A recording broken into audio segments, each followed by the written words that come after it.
Limits are in our head. So if you believe that you'll make it $1,000 a day, you will make $1,000 a day. If you believe that you'll make it $100,000 a day, you will make it. And if you believe that it's a scam, it would be a scam for you. Guys, Alex Fedotoff here, and today we have a great guest, another Ukrainian, Anatoliy, and he's a great e-commerce expert. He's helped many e-commerce brands grow. He has an agency that serves e-commerce brands, spent millions of dollars on ads on Facebook, TikTok, and we'll be talking about what's working right now, what are the trends in the industry, and we'll be just having conversation, about some stuff that's working right now. So thank you for joining me today.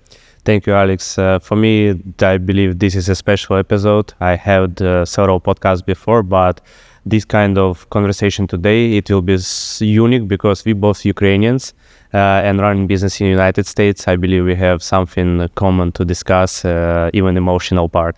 And yeah, I'm excited to share from my side as well my experience, and hopefully at least one person out there will be listening and take some action to adapt and improve his way of managing business. And as well excited to ask you some questions regarding what's working for you. For sure, yeah. We'll be, I'll be asking you questions, you'll be asking me questions, so audience can learn from both of us. So how did you start with e-commerce? How was your journey? Oh, that's a long story. I will try to be short. So back in 2017, my wife and me, we were living in UAE, in Dubai. So back in 2013, I moved there as a food runner. I didn't know English. I was just cleaning the tables, bring the dirty plates to the washing area in the restaurant. And for me, it was like a dream comes true because I never been abroad. I didn't speak English, so for me it was possibilities to learn language and plus make some money to help my mom, pay for my education. I had master's degree in finance, but went as a server in UAE. But basically in 2014 brought my wife there, and we started living together, and there several life things happened that made us financial screwed ups, and we were able just to rent simple small room together with Filipino couple in 2-bedroom apartment. And one day my wife came to me in 2017. It was 24th of February, and she said to me, "Babe, I'm pregnant." Oh. And she started crying. She started crying not because she's happy, because she's scared. We were having so much financial troubles that moment, and were not able even to rent our own apartment. And we understood that she will lose the job, she will lose the insurance, she will we won't be able to manage with my income and so on. And that time I was already working with some private company as a sales guy, but income wasn't that great to be able to live proper life in UAE. And basically I went to pharmacy to get another test to double check everything, and I said to I was going there outside plus 35 degrees, and I was so scared. I just stuck next to the pharmacy and can't move. I'm shaking like all the arms and knees, everything shaking, and I just squeezed my arms and said I don't give a fuck how, but I will not allow my baby to come in such kind of financial position as I grow up and as I am right now. And I just breathed, went in the pharmacy, said to my wife that everything will be good, and I moved her in 5 months back to Ukraine just to manage financially better there and start learning about the business. What can I do? How can I make money? Because my brain was always working as a labor. I mean, from Ukraine. Similar, very similar. Yeah, background in Ukraine, which is $300-400 a month salaries, need to work for someone to make income and so on. Basically, and after that I started learning the business people, their autobiography, and I understand one common thing. They never give up, they just following and believe in what they are doing, not listening people who are not in the industry, and even in the industry, if they believe in the process, they just moving forward. And they have their why, and I understand that I have my why, which is my son. It was so strong why that it was much stronger than just finances. And basically find out what is e-commerce, it was aha moment for me, no freaking way I can make money from laptop, seriously. And because I had nothing to lose, I just dive in, lost all the savings and everything what I had, start borrowing money from my friends. But basically in 5 months of losing, I just found a mentor. In first 15 days, made my first $8,000 in profitable sales and understood that thing is working. So I won't quit for sure. And in 1 year, like I made my first 6 figures and multiple 6 figures in a couple of months. And like we moved to like over 1 million with my business partner, like in 1.5 years since I started. So like quite short, but that's from my end. I know that you have the background like similar, and you started in Ukraine. It's even harder than I was in Dubai, because Dubai was giving me some possibilities for like extra income to pay for all that stuff. But I was like shocked that you start in Ukraine. Yeah. You made it. Yeah. So, I mean, yeah, it's you know, our stories are very similar, right? Like we had to overcome like many obstacles, you know, on our ways. And, yeah, for me personally, like, you know, I started, you know, I was working in the factory. And just like at some point I realized that I don't want to live that life. And so I was coming from work like one day, we were working together with my wife, and I just decided, you know, that I don't want to do that anymore. And I had all of my clothes, you know, from the factory. Like I was making like those cups for Oktoberfest. And I just decided to throw it away and just, you know, start to do something else. I didn't know what, like had no plan whatsoever. But it just, just pulled the trigger on that. I started as a freelancer, like initially. Oh, okay. Yeah. That's what I would do now in nowadays. I mean, that's the easiest thing to do.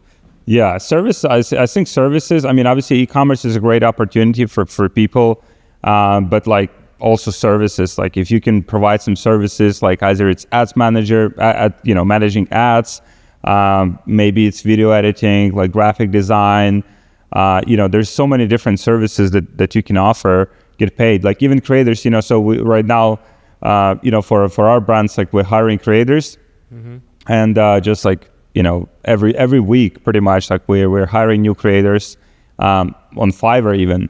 It's $100, $150, $200 per short video that they shoot. And so, you know, for someone to make extra income, or for someone to even, you know, if they have enough clients, they can make sufficient income working from home, like, I don't know, a few hours a week. Like it takes like a few minutes to shoot like a short UGC video content. So, I mean, the amount of opportunity that is present right now is phenomenal. I think for most people, it's just, you know, maybe they're scared or they don't know the exact path what to do. But I think, you know, our passes show one common thread, which is, you know, you don't always like know all of the answers up front, right? It's like you kind of like you just get into it, right? And along the way, you somehow like figure it out. You start connecting the dots. Like if you're networking, if you're trying to learn from people, you're trying to learn from every resource you can, then you will inevitably find, you know, what's working for you. Yeah, like, you know, my mentor was always saying to me one thing, like, I was giving excuses like, yeah, why I shouldn't start, because I don't have like the right person yet, the right connection or the right knowledge. And he said, no, commit and follow just like the step by step, and you'll figure it out on the way. And actually this is always happened that side, always. That's why like in our agency, like in GSM Growth, we are like always, if some big problem is happening, I always use his words and I'm saying, guys, we can manage. I don't know yet how, but we will manage, because there is always solution, always. Just need to commit, and I find out after like step by step the right person who can help, or the right connection, or just the right information. And basically always solution is there every single time. And that's just like, it's about the taking action, and that's where people are always stuck and scared to take that action. Yeah, exactly. So what was like, so you started with that, you had success with e-commerce. What happened next? Yeah, so like I was saying, we started like scaling to multiple 6 figures, and it was going really great. It was shoes niche, not the best niche to start, guys. Especially if you don't have enough experience, don't go that direction. But if you're already experienced one, then you definitely could. We started with the shoes. We find out after sold like around 600,000 in value, we find out that we were selling really piece of crap. I mean, when we receive one angry customer email and he sent it back to my business partner, he located in US, and I was that time already in Ukraine, back from Dubai. And like my business partner just called me on video and he said, Anatoly, like, it's a disaster, what are we selling? He said, it's smelling like a cheap plastic. And it was leather Oxford, Oxford shoes, but at the end it was smelling like a cheap plastic. It came in the plastic bag, garbage bag. You didn't get sampled before you started sampling. Like, so we were just pushing forward, like we were newbies, like we were just like testing out different suppliers, didn't know how to speak to them properly. Obviously now it's completely different things, but that time, like, we were learning on our mistakes. And one day we got quite big hold and screwed ups with the Facebook reportings, Facebook score, and because of the quality, I don't know how we were able to scale to 600K without any real problems. And after that, we like get in trouble like for 240K, I believe, something like that. And plus supplier like didn't send another like 100 or 200K approximate. No, it was 150,000 of the inventory. Wow. We scaled hard in 1 month, and after the China New Year, he's supposed to send everything as promised, but he disappeared. Oh wow, so, that is crazy. Yeah, so you've been through all of those circles of hell. Yeah, but you know, like, I'm happy that I done it, because basically I was learning on my mistakes, I was learning on my personal skin, and I was just active in Facebook that moment. I was just like sharing everything what doesn't work for me, especially in the first 6 months, like how I'm failing. I was asking questions in the some masterminds, and basically people became engaged with me, to like adding to friends, like we start chatting, beginner, someone above, and that's I believe the secret of any kind of success at the beginning, and even further, that right community. And I was just in different free masterminds in the Facebook, in the groups, and was just asking questions and learning on the go. And when I started delivering my first results, people start reaching out to me and like, hey, like, wow, congrats, Anatoly, I follow your way, because when I was doing like $150 a day, I was making a post like with a screenshot and never sell anything. I wasn't thinking even about selling. I was just, my point was motivate other people, do not quit, do not give up, because it's possible. I made this, and after that, if it doesn't work, I like share as well, like it didn't work, I lost XYZ, and that's built some kind of trust with the audience. And basically 2018, end of 2018, some guys start reaching out to me like, hey, can you mentor me? Can you teach me? I'm like, come on, me, like, I'm a Ukrainian guy with the accent, like what do you want to learn from me? And they're Americans, all of them. And like, basically I give a shot and understand that strategies are replicatable. I mean, whatever we are doing in our stores are actually working in some of the cases, not on every single case, but yeah, it's working.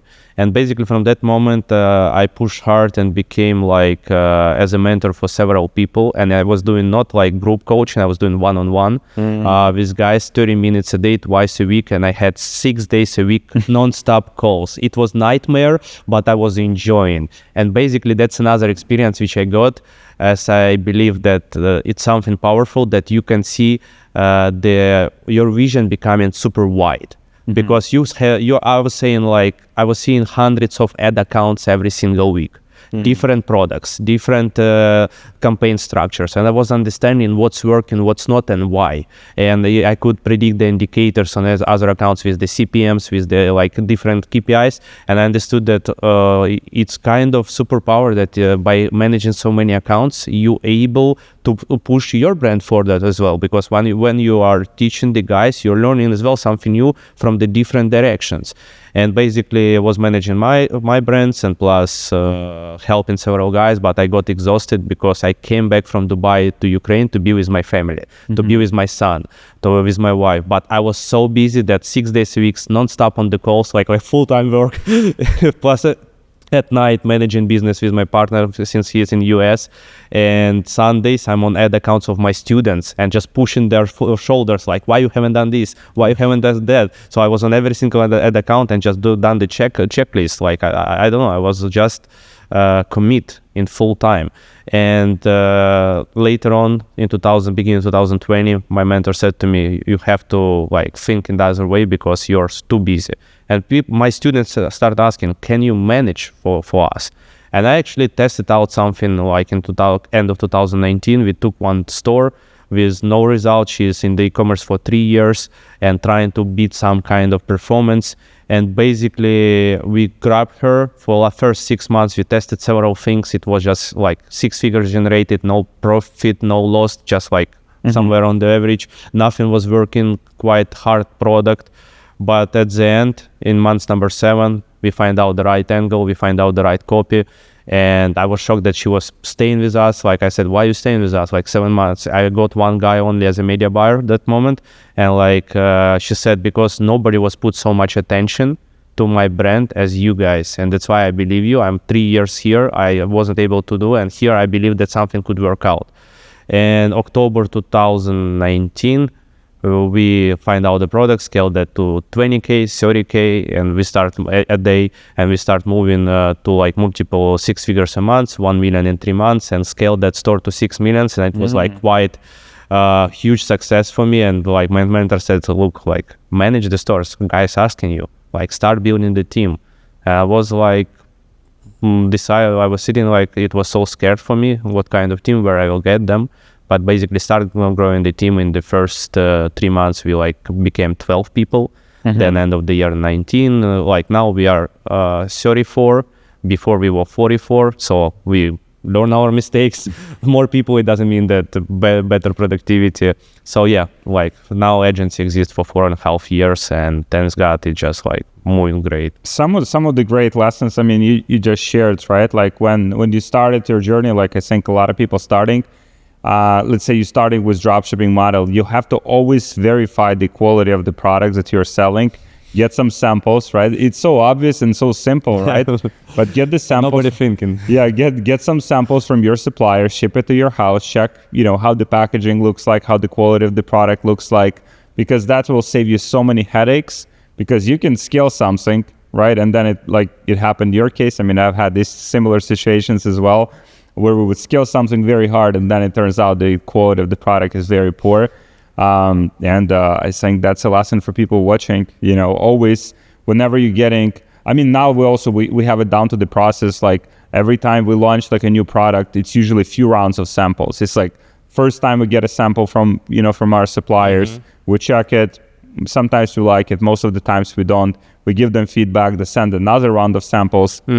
And it takes weeks, right? And it takes sometimes, like several months to launch a product versus if you just find something on, different, platforms, you can just launch something very fast. And sometimes, in most cases, many cases, like it can work out and the quality of product is decent.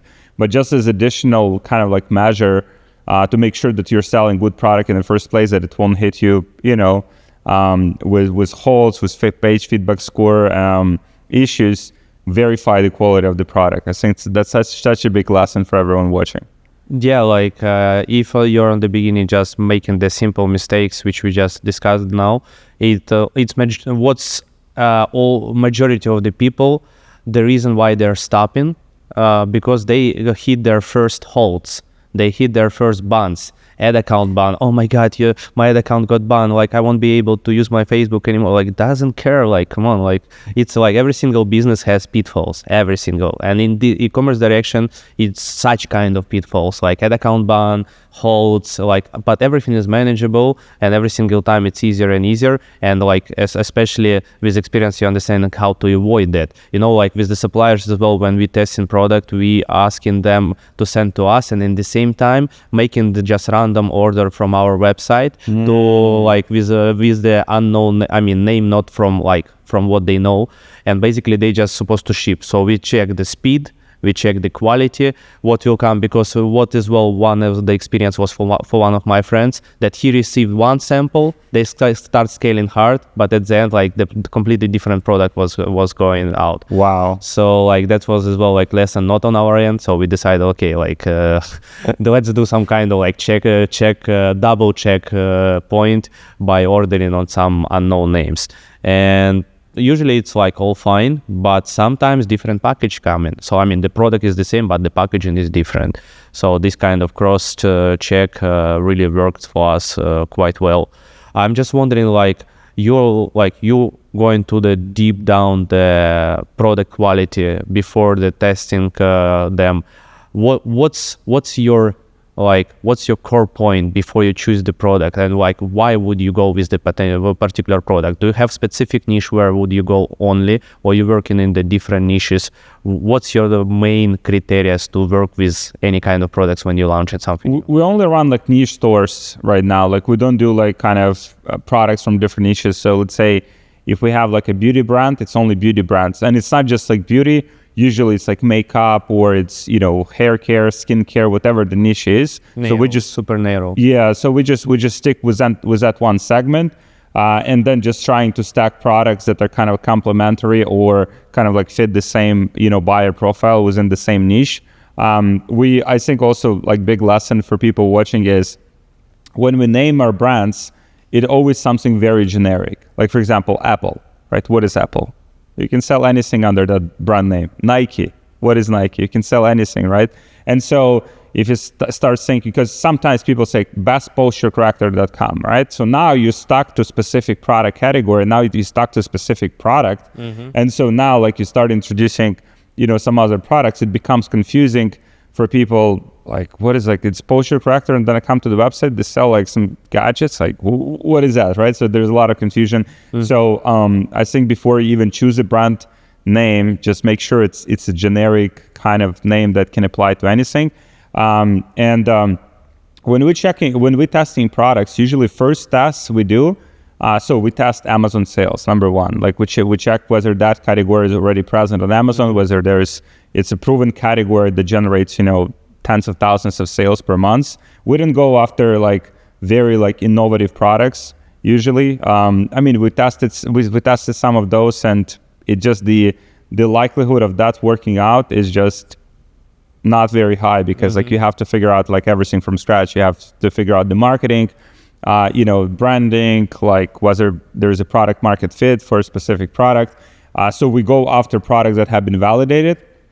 Then what we do is we order 3-5 different products, sometimes up to 10 from different competitors. So I order them, I check them, mm-hmm. how they look, how they feel, how they smell, everything. I want to make sure that I understand the branding experience that other people in the market are offering. And then I choose the one that kind of, makes the most sense from the, standpoint of price. Are they having a lot of momentum? Mm-hmm. Whether they're running a lot of ads, or they may be sponsoring a lot of influencers. So whether they're getting a lot of traffic to their website. So, we verifying and making sure that as many data points are proving that the product is already successful, because we don't want to go after, markets that have not been proven. After that, we do dry test. Pretty much it's just, let's say we order the product, we slap a label on it, mm-hmm. kind of we just print it, we make nice design, branding, put it on a label. We get those products sent to the creators. Mm-hmm. So we get video content, image content, we get all of the assets.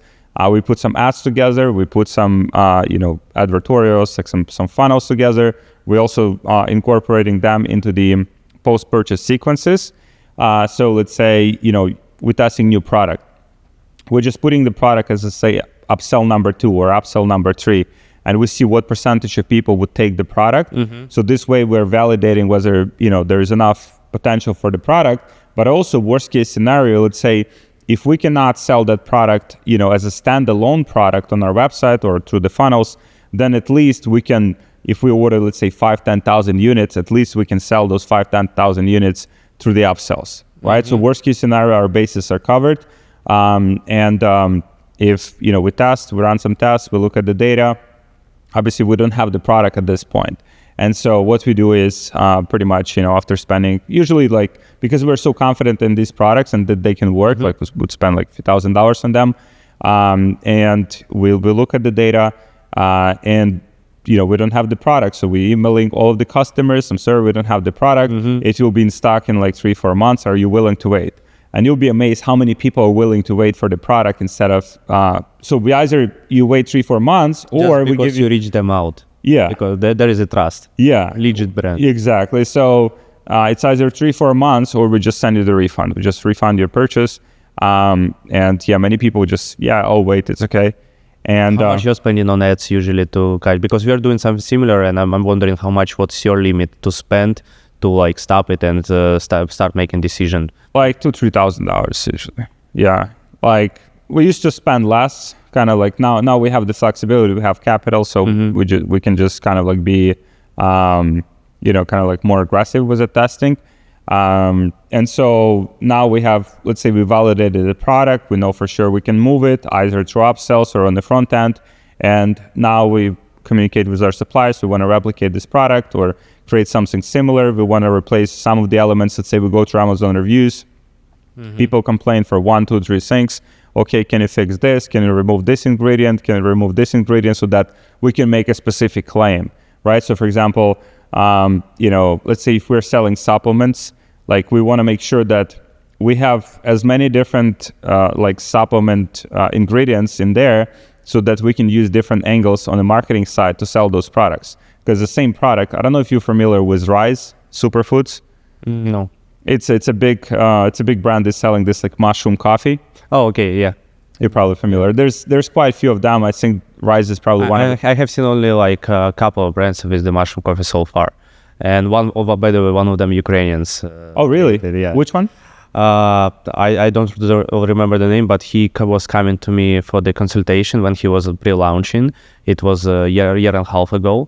And he started from Ukrainian market, and now I know that he is moving to the Poland and different European countries. Oh, interesting. Yeah, but name I wasn't even just keep in mind. But he's to start growing. I mean, he just moving to like wider directions in Europe. Nice. Yeah, and so for example, that company Rise, they have the same product, the same mushroom coffee, right? But then if you look at their ads, the way they advertise the product is like weight loss angle, right? They have inflammation angle, they have joint pain angle, right? And then they find, let's say, one ingredient in the product that helps specifically with joint pain or helps with weight loss, right? So now they can stack so many different angles, so many different like scripts for their ads to move that product.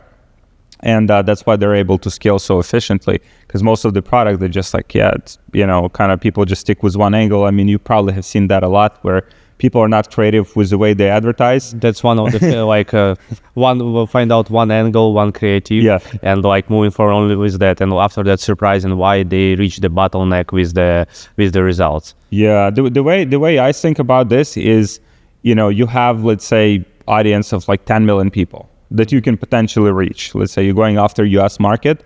So if you're going after that market, within that 10 million people, there are certain people, not all of them will be interested in this specific thing, right? And also you have competition, you have your like frequency, you'll be probably hitting the same people with the same ads, with the same angle. So now you have to kind of like find as many different buckets in that audience, as many like kind of angles for that market, in order to penetrate it and in order to scale. And so so that's kind of one of the main things for us. Like when we introduce a product, we always want to make sure that we have 5, 6 potential angles for the product.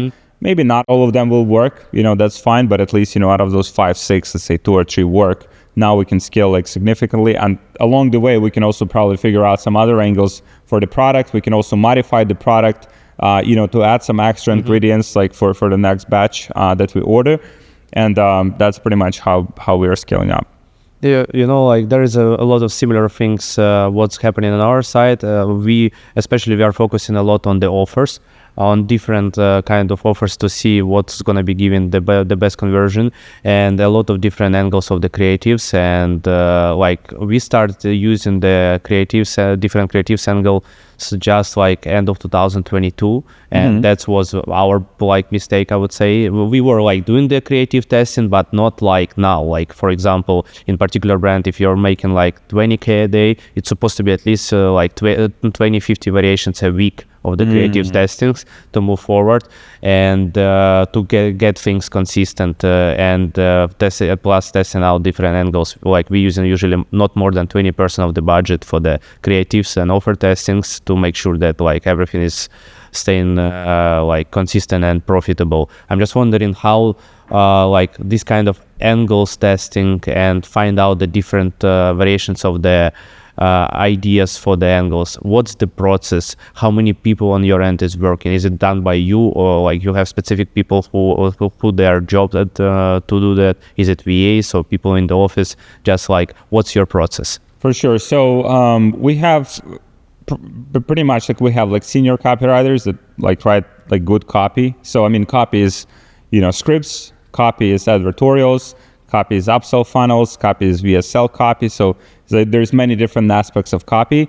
And we have people that are, you know, like that are more senior, that kind of like cleaning up the copy. And then we'll also have like junior copywriters that pretty much like starting out, you know, kind of with research. Research is, you know, something that pretty much makes the copy good, right? Like you go on different forums, you go on Reddit, you go on Amazon reviews, and you're pulling like different kind of specific wording that customers use. You pull out. Do you use any AI softwares to like grab the data from Reddit or Amazon? We do. So what we just use ChatGPT, like in aspect like, for example, with Amazon specifically, you can use Helium 10. They have the extension, Chrome extension for Amazon. Yeah. You can export all of the reviews. You can collect all the reviews in one. Yeah. And then let's say you have all of those reviews, you put it ChatGPT and then ask like, okay, ChatGPT, out of all of these reviews, choose the most emotional ones or the ones that are hitting specific, you know, pain points, and identify the 5 main angles I can use to sell this product. Yeah. And so that is usually like a good starting point. But then, you know, what we have found over time is that even in the comments, sometimes you can find some great ideas on new angles, right? People would ask like, oh, does it work for, you know, this ethnicity, for instance, right? Like, does it work for, you know, this kind of skin? Does it work if I'm like 85 years old? You know, so, okay, interesting, you know? And so those oftentimes like kind of also give us some fresh ideas. Like, maybe we have to bring in some, you know, some creators that are quite older, right? Let's say we're getting those comments. Maybe you have to bring creators that are like, you know, maybe they're not 85. I mean, I don't know 85, but let's say they're like 60, 70. They look kind of older, and that they can talk about the product. We use Backstage.com. It has a great selection of like actors. Like there's 700,000 actors that you can choose from. You can filter by age. You can filter by gender. You can filter by even location if you want to do filming locally. Yeah, we never used that service. How much is the like one video with the actor? So the way we do our content, like obviously you can go on Fiverr and you can get like piece of content from the creator. They usually would charge you like $150 for one video. The way we do it is we always have, you know, 10, 15 variations of hooks. We have the main body, and we might have 2, 3 variations of the CTAs. So in reality, it's not just one ad that we're creating, but we're creating like, like 30 like different variations of the ad from one person. And besides that, we're always sending them instructions on B-roll. So, you know, they have to provide us, let's say, you know, them with a product in their kitchen, them with a product in their bathroom. They're, you know, depending on the product, obviously, them with a product in their car, them with a product in like, let's say outside in the garden, maybe like different emotions, like they look tired, right? If we're talking about being tired in the script of the ad, then we have to match it with relevant content for user to kind of like make, you know, like logical people see and kind of like it lands. And so they send us also like 10, 20 pieces of B-roll. So now as we have all of that B-roll from different creators, now we have the scripts, now we have the hooks. And for that, usually like on Backstage.com, they're not as, you know, they're not as spoiled. It's Backstage.com. Backstage.com, yeah. And that would cost like $150, maybe $200. You can negotiate it up to $100 per video. Per video, yeah. Oh, so it's great. I mean, I was thinking that per this whole batch, for this whole, yeah. So it's kind of like the way we position it is, if it works, you know, we'll continue working with you, we'll continue paying you, like, and you know, could be like retainer if you know if your ads perform, and so they're interested in more long-term collaboration, and that's why we are able to get, you know, good negotiation there. You know, it's a good things to discuss, because like we have one brand like for it's a light niche and basically like table lamps. Light like table lamps. Table lamps. Yeah, but it's just table lamps, not even floor lamps, just table lamps. And like there were like angles in the bathroom that it's like waterproof, working really great. And the most significant thing that like the ladies 65 plus in the video, like the old mamas in the kitchen, old mama in the dining room. So when it was figured out, like it was just like tested out, requested from the brand owners to like make sure that it will be tested in different variations, because they had their actor, the old mama, who start performing, and we just like start giving them more and more like ideas for different angles, how to make the like that actor in the camera. And that's actually as well another thing which is about the comments under the ads. It's like, guys, incredible important thing. Like, yeah, everyone looking for shortcuts, like AI giving you softwares which you can collect from Amazon, all that stuff. Like all the beginners right now are really like lucky one, because when we started there was nothing. Like we have to spend weeks, days on research, on like combine all that together and finding out the idea from it. And now like everyone will go on Amazon or like Reddit or some other things where softwares exist to copy paste everything in one click. But comments, it's like one of the recent brands, it's like Hit Doctor, it is the baseball brand, and they have like baseball training kit. And it's a unique product. There is only a couple of competitors, but such kind of like things, it's not exist, because those guys, engineers, they created by themselves. So like independent stuff. And we were like always looking on like different angles. And one thing which is push us quite well when we start reading comments, specifically from the couple of winning ads. And we find out that I bought for my grandson, I bought for my grandson, I bought for my grandson, I bought for my grandson, I want to buy for my grandson, I just bought for my son. So like we find, it's all of them, I like grandma and grandpa who are making gifts for their kids. And we were making before approach about the kids and dads, or just like adults who want to train better hit for in the baseball. But when we find out that one, it was like a golden nugget, because we start moving exactly in the right direction and start giving the tasks to the brand owner that this is what's supposed to be recorded, how it's supposed to be recorded, what kind of direction. And it's like one of the things which is comments giving you incredible insights where you have to move forward. Even my first ever product, which is the delivers my results, it was the t-shirt with the kitty in the pocket, and when you remove the pocket, the kitty showing middle finger. So it was like quite funny product, but because I did you get like any bans like for this? I got that, so it was my first product. I you know what the thing, I scaled that for like 8,000 in 15 days. Then I moved forward with the more, and in 3 weeks after I started, Facebook launched the updates about middle finger in the ads. So it wasn't there, and I was lucky one who could get that. But the thing is that I read the comments and find out so much insights, because like this kind of product, it's funny, so people engage. They're like, especially like impressive, funny, or like emotional product, always giving huge comment section under the ads. And if you guys have such kind of like ads which is engaging with a lot of comments, definitely read that, because like I was reading like, let's buy 5 of them and go to make fun on the party. I want to buy for me and my daughter to make a fun on our dad, like, and so on. So it's like giving you ideas what people are thinking, and it's 100% correct. And there is basically, I don't know, maybe there is AI system already in place, but I haven't seen that could scrub the comments from the ads. That would be nice. That would be sick, by the way. It's a good idea. Yeah, that would be great. Yeah. And yeah, most of the times, I think entrepreneurs kind of like outsource like comments, hey, give it to some VA, like, hey, just monitor the comments, hide the negative ones, right? But as you said, it's such a good source of like intelligence. Like we even have updated like so many of our frequently asked questions.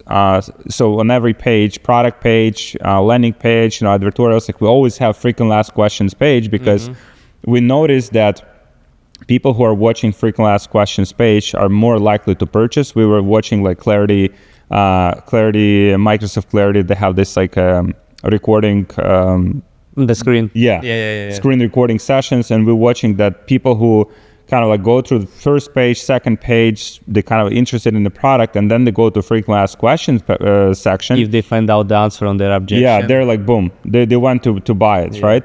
And we noticed that some of the questions that people ask in our ads are not necessarily in our frequently asked question section. And so we started incorporating those, and we've seen our conversion rate just increase like, dramatically.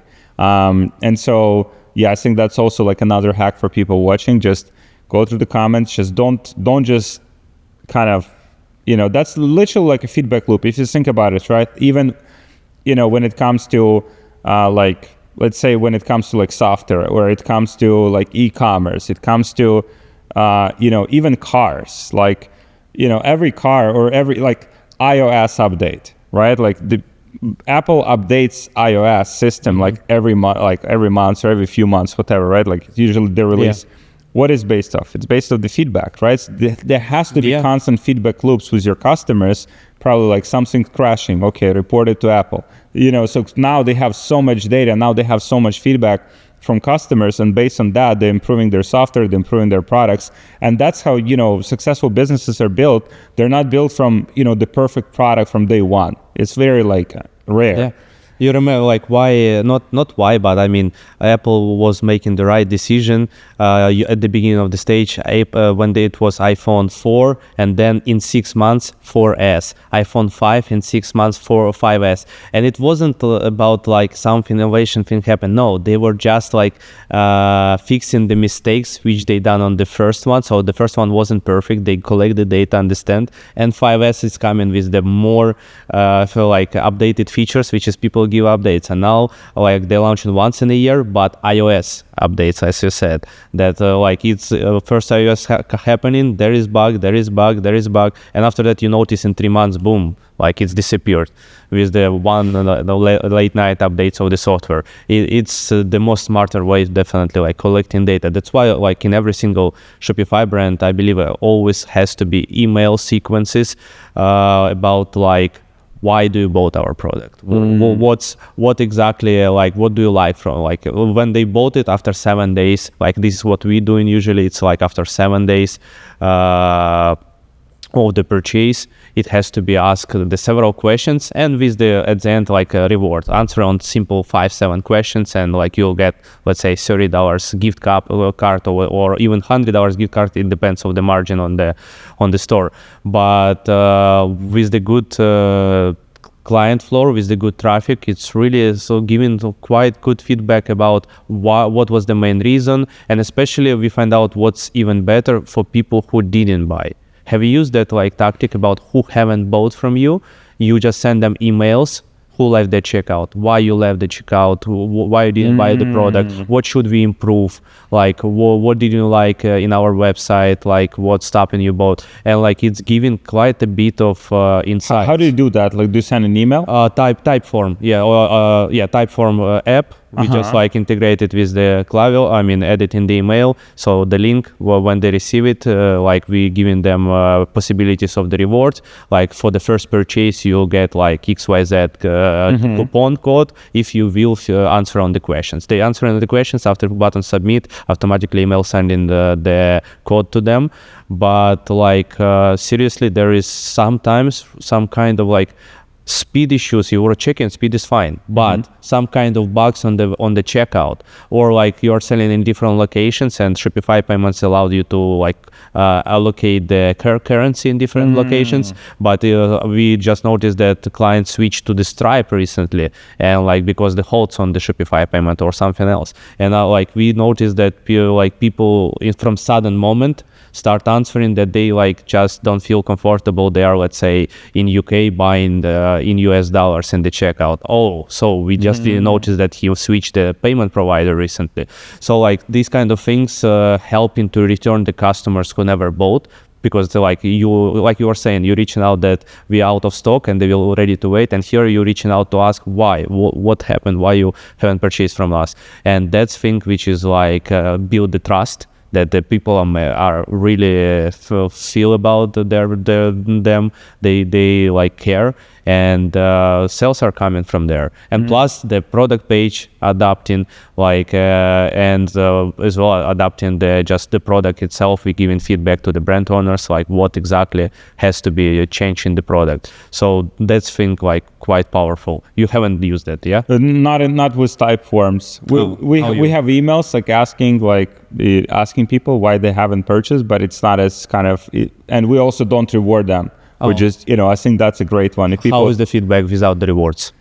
It's very low response rate. That's why, this is what was one of my friends shared with us like a while ago, and the reward is really giving. That's why like sometimes $100 gift card, even if the product is $19, sometimes if the brand owner allowed us, because you see like we are managing several stores, and like we are not under control. For example, in the baseball niche, they like super tough in terms of like discounts, in terms of different things, but sometimes the brand owner is just open mind and following, and that's great, because giving like no-brainer like $100 coupon code or $100 like gift card, like especially during this holiday season or before holiday season, it's like giving conversion higher in terms of getting feedback from people, and they start like answering because they want like free money. Everyone wants free money. So and type by type form, because there's possibilities to like if he's answering yes, like moving to one section, if no, moving to another side, and we going deeper in the different criteria of the conversation. And like in terms of his answers, we just moving forward him in the one line, another line, maximum it's 2-3 lines, which is like, and about 5-7 questions, the main one, which is like pushing him to the final stage to get the coupon. That's interesting. I think that's something that people watching, can start implementing.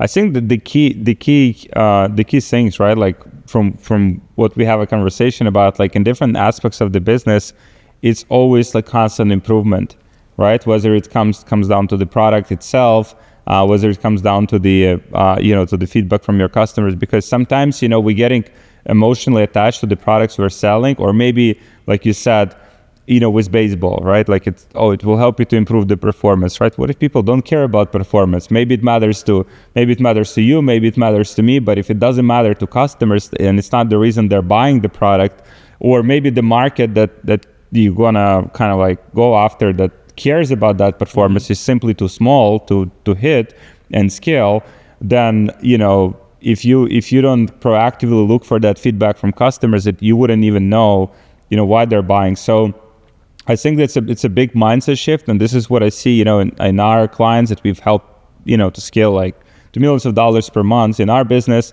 It's pretty much kind of like constant open-mindedness, right? Like, okay, so this is working right now, right? But everything is changing. Like today, people buying for this reason, tomorrow they might be buying for a different reason. Today, people buying this product, maybe it's tomorrow they find another product and they switch, right? For some reason, and we have to find out why.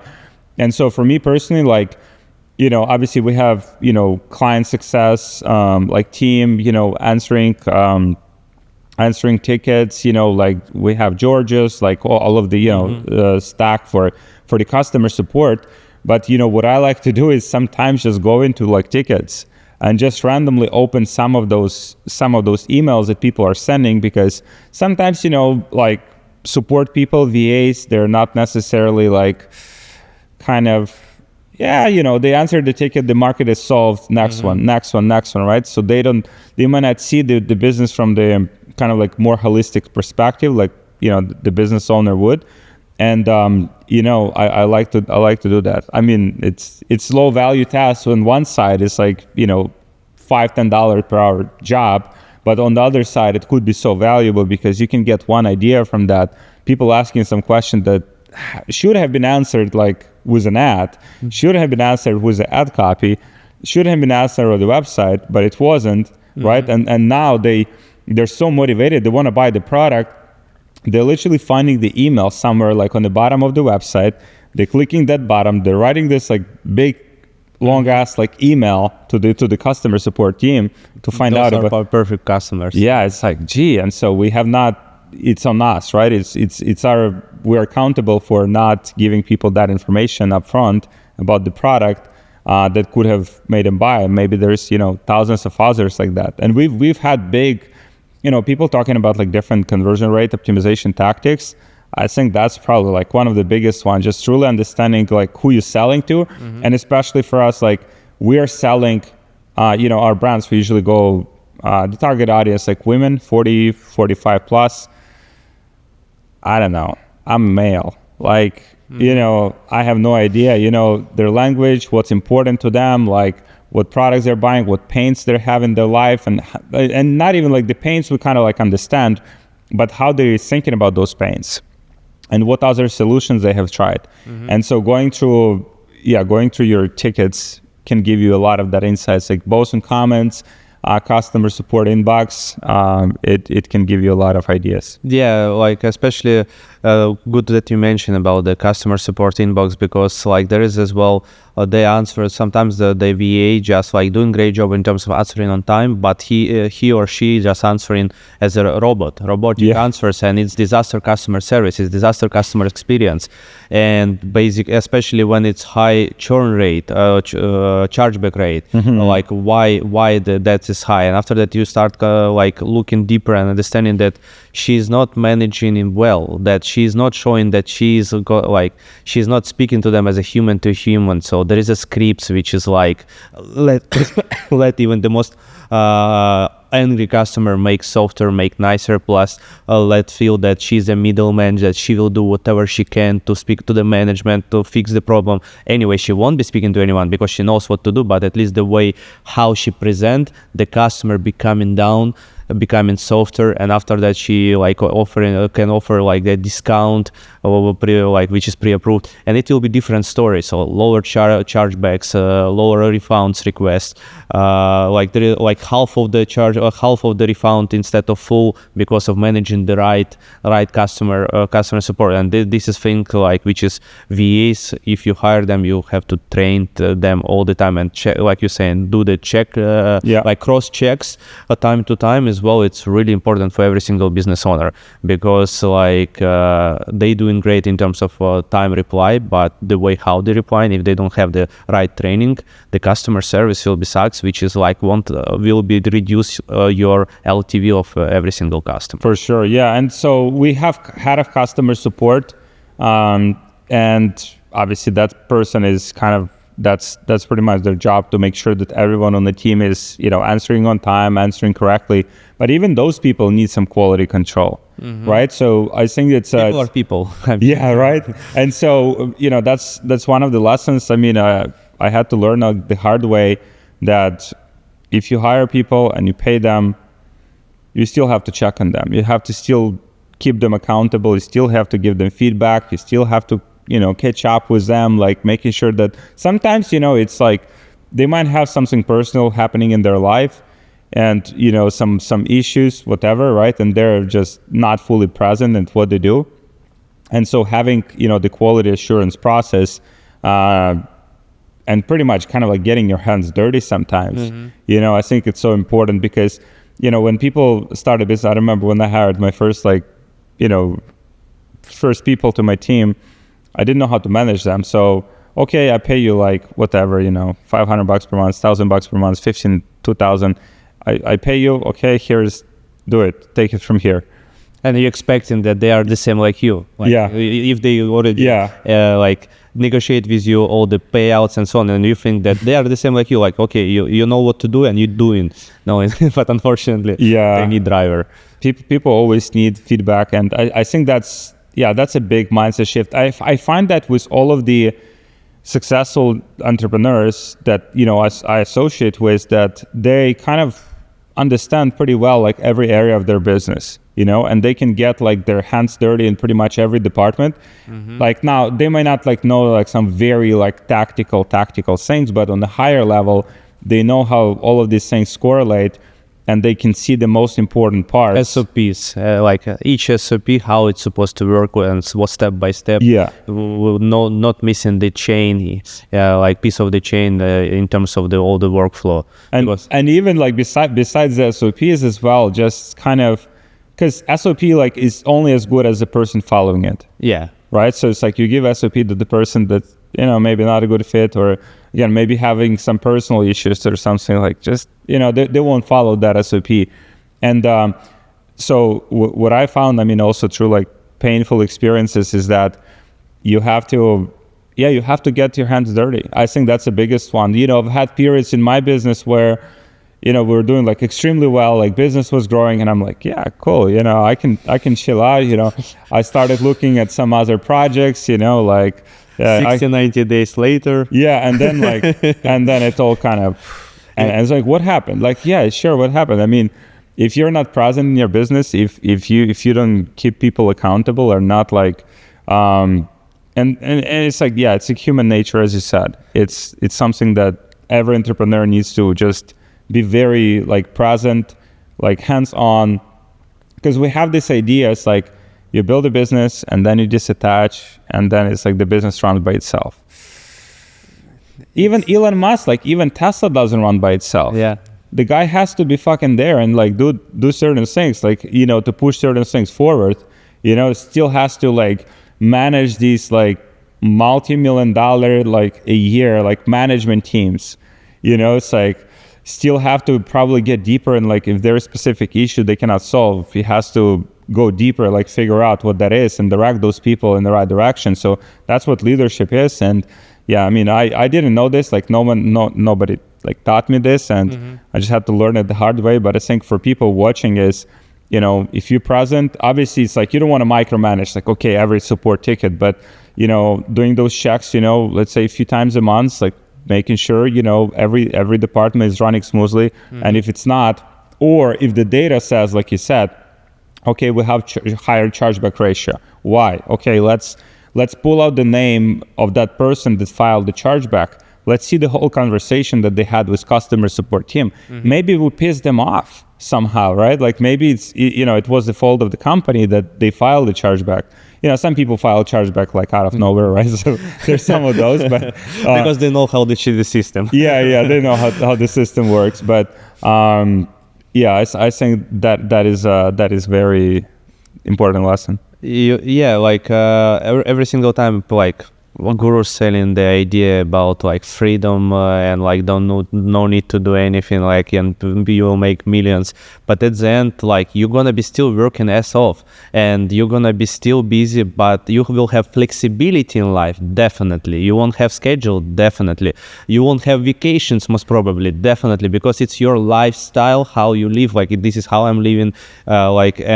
Just so yesterday I've been in Warsaw, in Poland, and there was meetup of the crypto guys, or like big community of the crypto community of my friends, and he is like multi-million-dollar like crypto investor, and we was touching the point. He has a wife, I has a wife, and like I said, I know that you're always in the market, like microeconomics, like macroeconomics, like you're always looking on the data to make the right decision with the buying, selling, and like doing anything on your end. How does your wife react on it? Because I'm the same. And he said, like, look, 1 second. He opened his phone and he found out one reel, and there was a guy as well, like successful lifestyle, like Mercedes, all that stuff. And after that, the backstage, he's always on the phone, he's always next to the laptop, his wife to like touching him, hey, stop. And he like, yeah, okay. So it's like, you have flexibilities, but you should not like just leave it as it is because you hire the eight A players in your team. Because A players, they are employers, they are not business owners, and they won't be driving your company in the way how you think it will. They will, but it won't stay forever. And usually that kind of issue hits you not right now. It hits you in 60 to 90 days. That's what I learned on my own skin, that you are doing something great.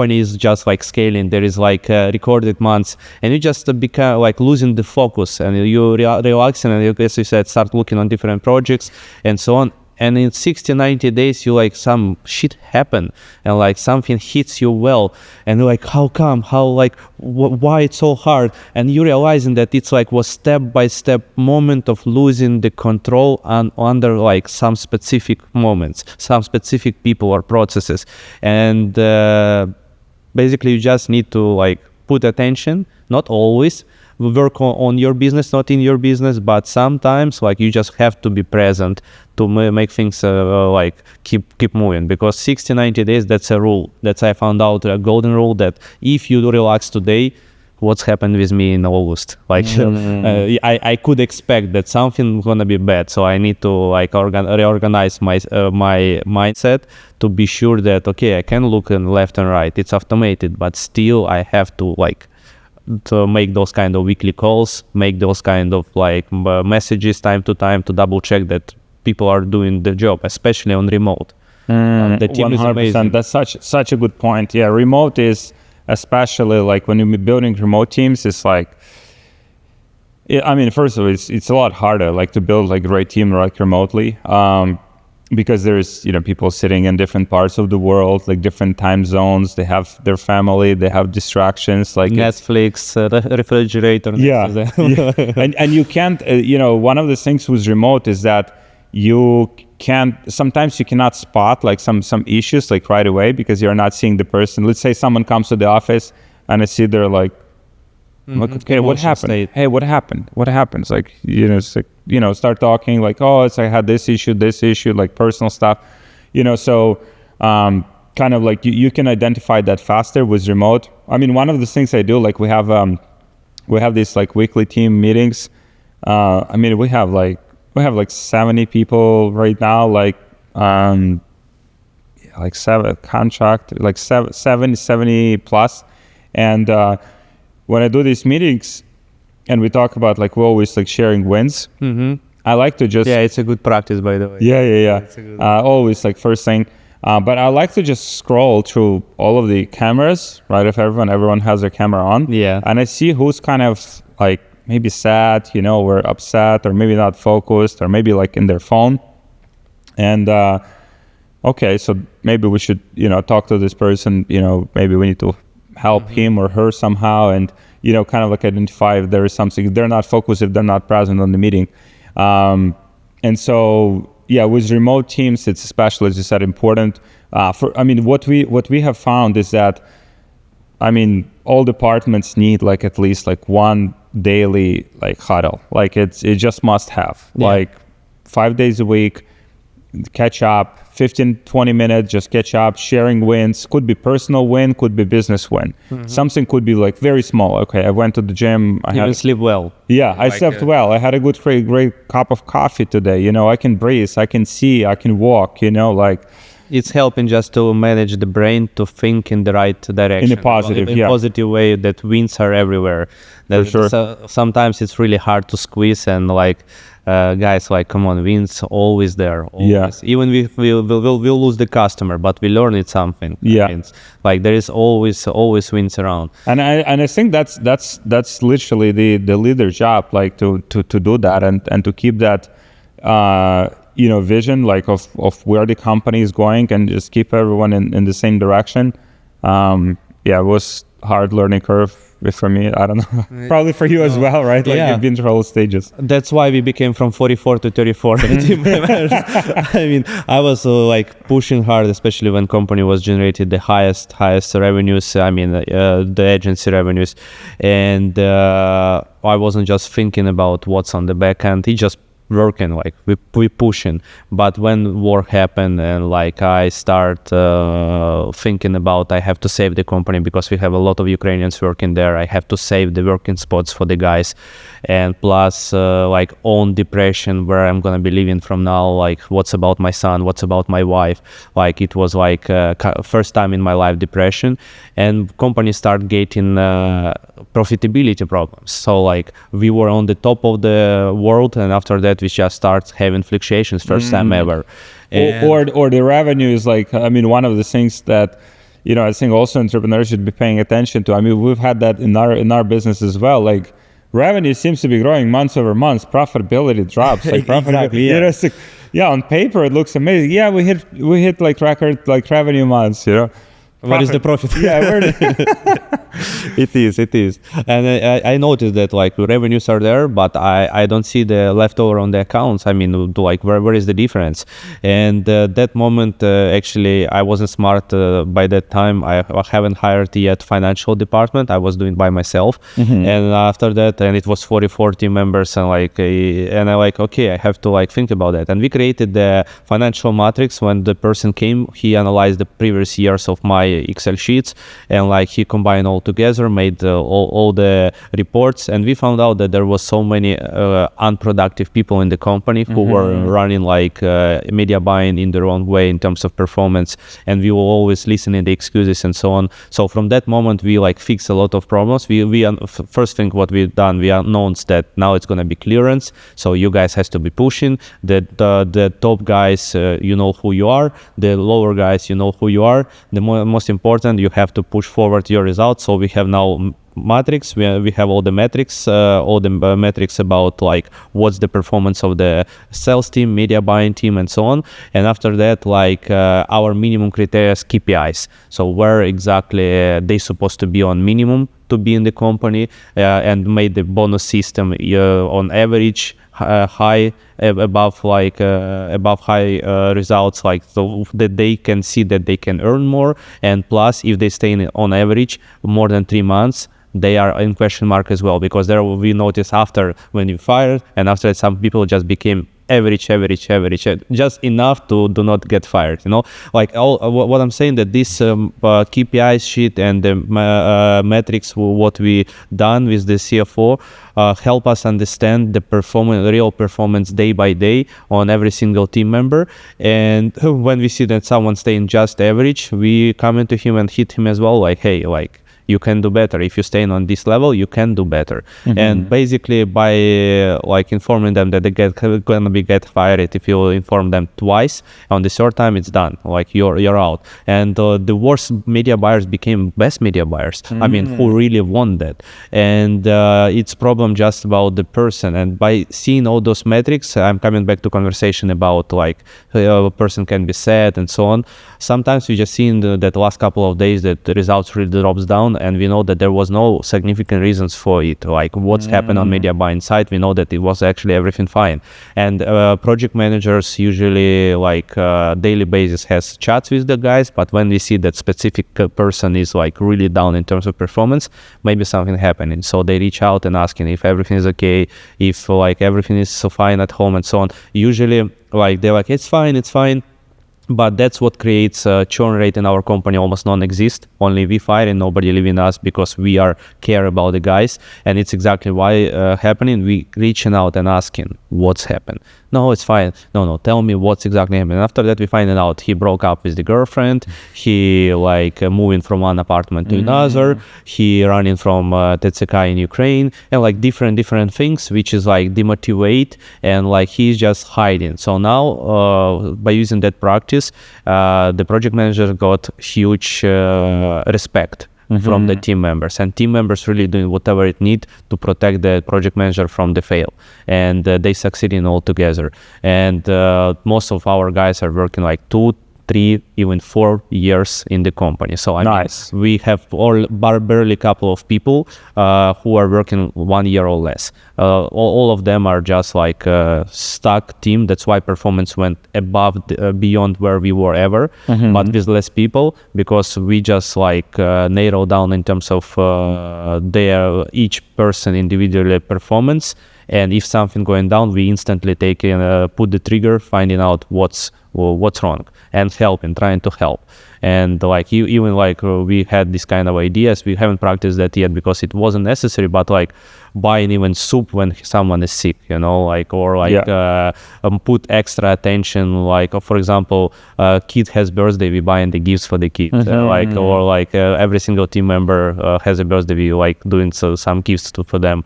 So put extra attention. And on the remote team, they feeling that they're working in the company, they don't see people, they're working from home, but they're working in somewhere where like someone really cared about them. And when they were working in the office, nobody was caring about them like here. And it's allowed us to build really strong and sustainable team who is like focus oriented on the results, and even not for themselves, but making sure that above management won't be in trouble because of their performance, because of respect. Wow, this is so good. This is so good. Like, just rewatch its release, and that was very good insight. What would be like one? Let's do three things, like three biggest lessons that you have learned.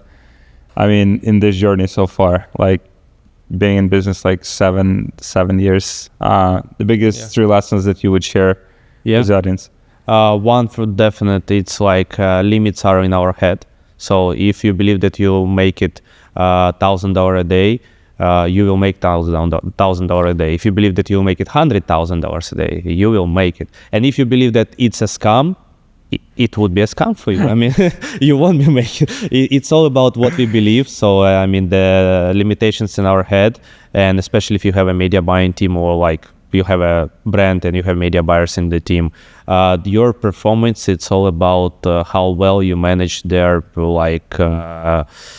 limit belief, understanding of what they are doing. Because our media buyers were not trusting or not believing that they can make it 20K a day, 50K a day. And after that, when we showed them that they can, when they achieve those performance, like they were like, it's breaking their in their heads all the limits, what they were believing, all their beliefs. Especially they have paradigm shift. Yeah, like they seen over the seas in US, somewhere in Twitter, and somewhere like posting, but when it's happened on their side and they see like, oh fuck, I generate 60K today for this store, like the beliefs are changing. So like limit beliefs, it's number one thing which is always need to work on and improving.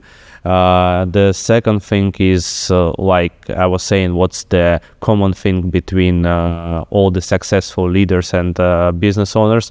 It's have the strong why and never not give up in terms of like there will be always problems. Like every single, I believe like if you'll speak about like deep down in business notes, you'll share a lot of like issues which just happened today. Yeah. I mean, because it's always for like I'm saying to myself, I build my mentality in terms of being comfortable in uncomfortable situation. So I'm always in uncomfortable position because there is a problems, and I'm like, before I was running left and right, like I remember I was like really in the room, was walking left and right, how we handle, I'm on the Probably phone. did like 10,000 steps in there. Exactly. I mean, I'm doing that, but now in different way.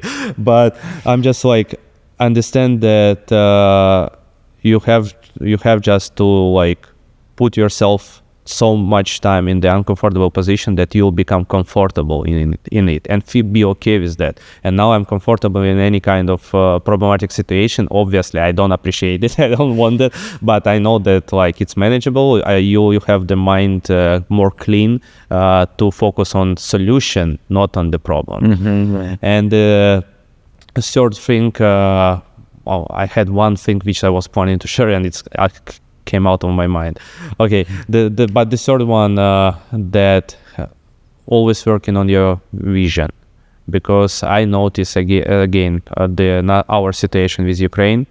When war started, I lost the vision. That's where depression happened. I had always strong vision where we're going. I had always understanding what's gonna be next, where we're gonna be in a year or whatever. And war started, and I tried to protect the company, protect the working spaces. But after that, I understood that my life is completely changed, destroyed, and I need to fix that and build it from scratch. And I woke up one day and understood like it's dark. I mean, usually I'm like closing my eyes and see what's going to be happen. I mean, what's going to be happen with me, with my company, with next steps in the future. But it's just dark. I don't see anything in front. And that's where I got depressed. And it was really hard to come back to like visionary process. And we must have a vision. Otherwise, we won't stay long, because without the vision, you just like trying to beat the ball in the dark room, and you will never hit the goal. And that's that's definitely like one of the biggest things which is I understood like 2 years ago for myself, that actually money is money, like revenues are revenues, like people are people, but if you don't have vision why you're doing that, you will burn out quite fast.